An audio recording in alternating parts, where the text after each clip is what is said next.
Secunderabad cantonment BRS MLA లాస్యానందితను మృత్యువు వెంటాడింది. సరిగ్గా 10 రోజుల క్రితం నల్గొండ జిల్లా నార్కెట్పల్లి వద్ద జరిగిన రోడ్డు ప్రమాదంలో తుటిలో మృత్యువు నుంచి బయటపడిన ఆమె ఇవాళ పటాన్ చెరువు ఓఆర్ఆర్పై జరిగిన యాక్సిడెంట్లో అక్కడికక్కడే ప్రాణాలు విడిచారు. కారు డ్రైవర్కు తీవ్ర గాయాలు కాగా ఆసుపత్రికి తరలించారు. కారు వేగంగా వెళ్లి రైలింగ్ను ఢీకొట్టడంతో ప్రమాదం జరిగినట్లుగా పోలీసులు వెల్లడించారు. ఎమ్మెల్యే నందిత ఘటనాస్థలిలోనే మరణించినట్లుగా నిర్ధారించారు. సరిగ్గా ఏడాది క్రితం ఆమె తండ్రి దివంగత ఎమ్మెల్యే సాయన్న అనారోగ్య సమస్యలతో మృతి చెందగా ఇప్పుడు లాస్యానందిత ఇలా రోడ్డు ప్రమాదంలో మరణించడంతో కుటుంబ సభ్యుల రోదనలు మిన్నంటాయి.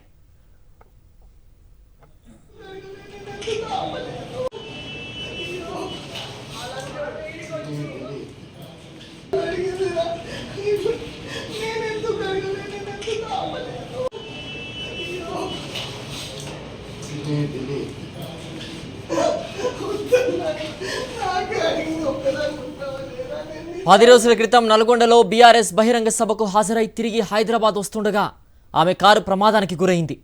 నార్కెట్పల్లి సమీపంలోని చెర్లపల్లి వద్ద ఎమ్మెల్యే కారును ఆటో ఢీకొట్టింది. ఈ ఘటనలో లాస్యానందిత తలకు స్వల్ప గాయాలయ్యాయి. ఆ సమయంలో కారులో ఆమెతో పాటుగా ఆమె సోదరి నివేదిత, 2 గన్మెన్లు ఉన్నారు. అంతకు ముందు కొద్ది రోజుల క్రితం లిఫ్ట్లో లాస్యానందిత చిక్కుకున్నారు. ఇలా వరుస ప్రమాదాలు లాస్యానందితను వెంటాడాయి. మరింత సమాచారం పటాన్ చెరువు ఆసుపత్రి నుంచి మా ప్రతినిధి సాయి కిరణ్ అందిస్తారు. సాయి కిరణ్, అమేగా ఆసుపత్రిలో ఉన్నట్టుగా తెలుస్తోంది. బంధువులందరూ కూడా అక్కడికి వచ్చారు. లాస్యానందిత మృతదేహాన్ని వాళ్ళు చూస్తూ కన్నీటి పర్యంతమవుతున్నట్టు దృశ్యాలు మనం చూస్తున్నాం.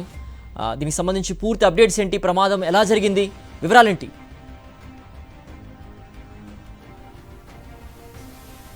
సిద్ధు, ఒక విషాదకర వార్తను మనం చూస్తున్నాము. కంటోన్మెంట్ బీఆర్ఎస్ ఎమ్మెల్యే లాస్యానందిత ఈ తెల్లవారుజామున జరిగినటువంటి ప్రమాదంలో మరణించిన విప్లవ తీవ్ర దిగ్భ్రాంతి గురిచేసింది. ప్రస్తుతం మనం పటాన్ చెరువు అమేదా హాస్పిటల్లో ఉన్నాము. ఇక్కడ ఆమె మృతదేహాన్ని ఇక్కడికి తీసుకొచ్చారు. అయితే స్పాట్లో యాక్సిడెంట్ వెంటనే తరలించిన తర్వాత వైద్యులు బ్రాడ్ డెడ్ గా కూడా గుర్తించారు. అంటే యాక్సిడెంట్ స్పాట్ లో ధృవీకరించారు. ప్రస్తుతం మనం చూస్తున్నటువంటి ఈ రూమ్ లోనే లాస్యానందిత మృతదేహం ఉంది. వాళ్ళ సోదరి ప్రస్తుతం చేరుకొని కన్నీటి పర్యంతం అవుతున్నటువంటి పరిస్థితి ఉంది. అయితే కాసేపటి క్రితమే సిద్దిపేట ఎమ్మెల్యే హరీష్ రావు లాస్యానందిత మృతదేహం వద్దకు చేరుకున్నారు. వాళ్ళ కుటుంబ సభ్యులను కూడా ఓదారుస్తున్నారు.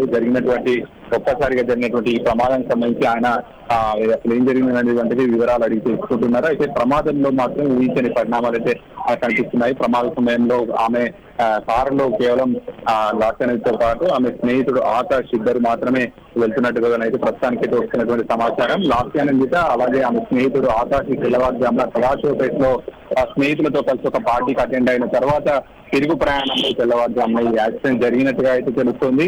అయితే ఆ సమయంలో ఆకాశే కారు నడుపుతున్నాడు. పక్కన డ్రైవింగ్ పక్కన సీట్ లో ఎమ్మెల్యే లాస్యానందిత ఉన్నారు. లాస్యానందిత కూర్చున్నటువంటి సీట్ పక్కన రైలింగ్ కు ఢీకొట్టడంతో కారు ఆమెకు ఎక్కువగా తీవ్ర గాయాలై మొహానికి ఆ బాడీకి కొంత ఎక్కువగా తీవ్ర గాయాలై స్పాట్ లోనే చనిపోవడం జరిగింది. అయితే డ్రైవింగ్ చేస్తున్నటువంటి ఆమె స్నేహితుడు ఆకాష్ మాత్రం కొంత గాయాలు కొంత తక్కువగానే ఉన్నట్టు కనిపిస్తుంది. సో ఆయనకు ప్రస్తుతం చికిత్స అయితే జరుగుతుంది వేరే ఒక ఆసుపత్రిలో.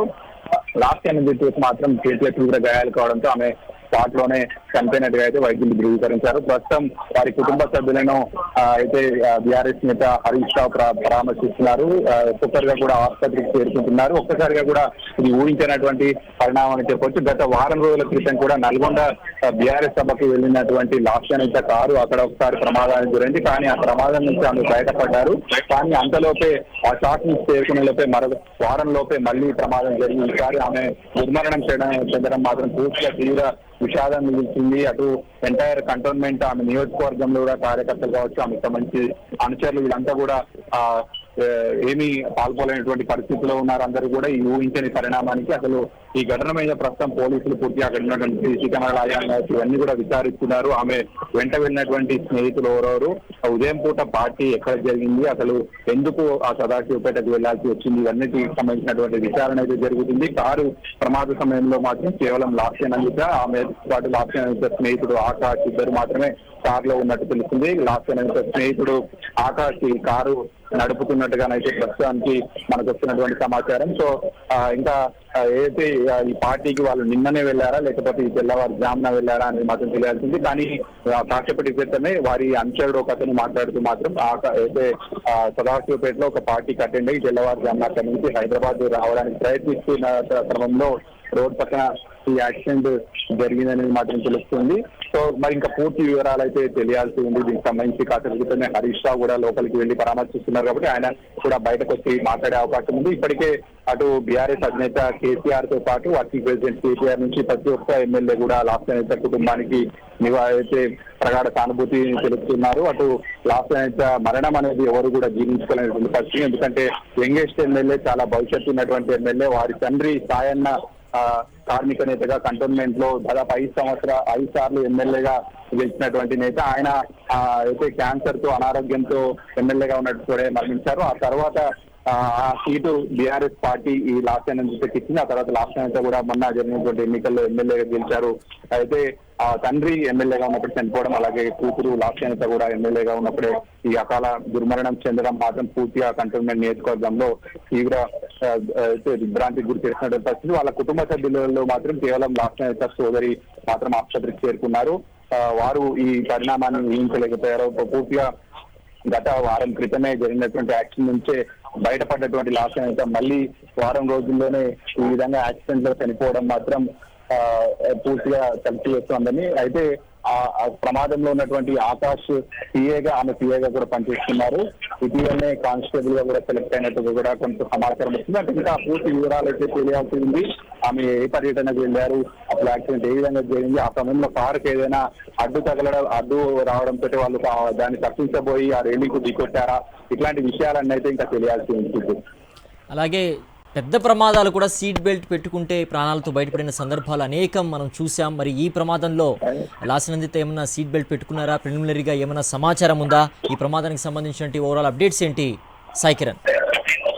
ఆమె సంబంధించి కారులో ప్రయాణిస్తున్నప్పుడు సీట్ బెల్ట్ కావచ్చు, ఇవన్నీ ప్రస్తుతం ఏ విధంగా ఉంది, ఆ కారు ప్రమాదం జరిగినప్పుడు పరిస్థితులపైన ఇవన్నిటిపైన పోలీసులు ప్రస్తుతం దర్యాప్తు అయితే జరుగుతుంది. ఎగ్జాక్ట్ ప్రమాదం ఏ విధంగా జరిగింది, ఎందుకు ఇంత తీవ్ర స్థాయిలో ప్రమాదం జరిగి ప్రాణాలు కోల్పోవాల్సి వచ్చింది, ఇవన్నిటిపైన ప్రస్తుతం పోలీసులు ఆరా తీస్తున్నారు. అయితే ఆ ప్రమాదం జరిగినటువంటి కారు ఈమె కూర్చున్నటువంటి ఎమ్మెల్యే లాస్ట్ నేత కూర్చున్నటువంటి వైపు భాగం మాత్రమే ఎక్కువగా అయితే ధ్వంసం కావడంతో ఆమెకు సంబంధించి ఎక్కువగా గాయాలయ్యాయి. అవి కాస్త కొంత మొహం పైన, తలకు తీవ్ర గాయాలు కావడంతో బ్లడ్ ఇంజురీస్ కూడా ఎక్కువగా జరిగాయి. రక్తస్రావం తీవ్రంగా జరిగింది. స్పాట్ లోనే రక్తం ఎక్కువగా పోవడం, ఇదంతా కూడా ఆమె మృత్యుకు కారణం కావచ్చు. సో ప్రస్తుతానికైతే ఆమెకు సంబంధించినటువంటి బంధువులు వీళ్ళంతా కూడా చేరుకుంటున్నారు. అయితే కాసేపటి తర్వాత అయితే ఇక్కడ ఉన్నటువంటి ప్రైవేట్ ఆసుపత్రి నుంచి ఆమె మృతదేహాన్ని పటాన్ చెరువు ఏరియా ఆసుపత్రికి పోస్ట్ మార్టం నిమిత్తం తరలిస్తారని తెలిసింది. ప్రస్తుతం మాత్రం ఎమ్మెల్యే హరీష్ రావు మాత్రం చేరుకున్నారు. ఆయన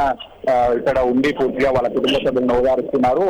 డాక్టర్స్ తో, వైద్యులతో కావచ్చు, పోలీసులతో కూడా మాట్లాడుతున్నారు, ఏం జరిగిందో కనుక్కుంటున్నారు. అలాగే నెక్స్ట్ ఎలా చేయాలి ఏంటనేది కూడా ప్రస్తుతం హరీష్ రావు వారికి సూచనలు కూడా చేస్తున్నటువంటి పరిస్థితి ఉంది. మరి ప్రమాదానికి సంబంధించి అంత తీవ్ర గాయాలు ఎందుకయ్యాయి, ఏంటి యాక్సిడెంట్ కారణం ఏంటి అనేటువంటిది మాత్రం పూర్తిగా పోలీసుల విచారణ